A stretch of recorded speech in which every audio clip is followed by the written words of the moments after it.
Things seem to be evolving all the time in the Rhône Valley. What should we make of this? Yes, things are constantly moving here, just as the leaves sway in the Mistral wind.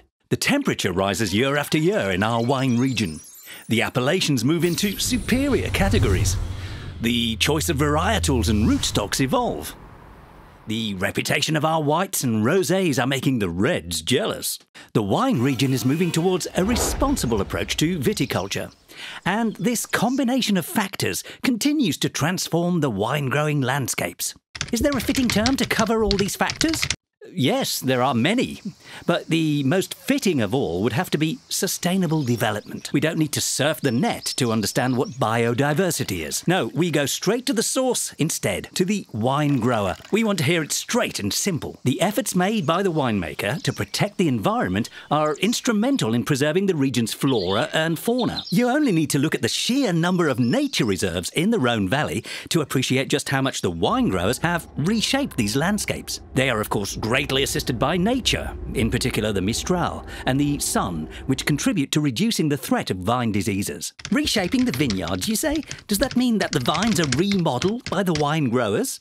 In a way, when we see all those rose bushes at the end of the vine rows, they're not just there to look pretty. They have a purpose. The rose bushes catch any disease before the vine does, thereby giving the wine grower time to intervene before the vine begins to suffer.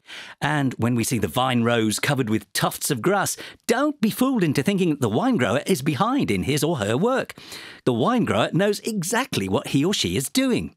This delicate layer of grass helps to optimize fertilizer input and water resources. Are there any other terms that can be considered a guarantee of eco-friendly practices? Yes, and one in particular springs to mind. It must be VDR, as in Vallée du Rhône. Well, it's not the one I was thinking of, but you're right, I suppose. I was actually referring to HVE, which stands for High Environmental Value Certification.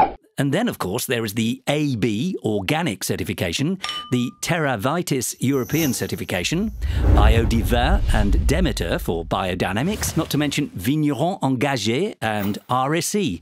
In fact, I could go on forever. It's all pretty confusing.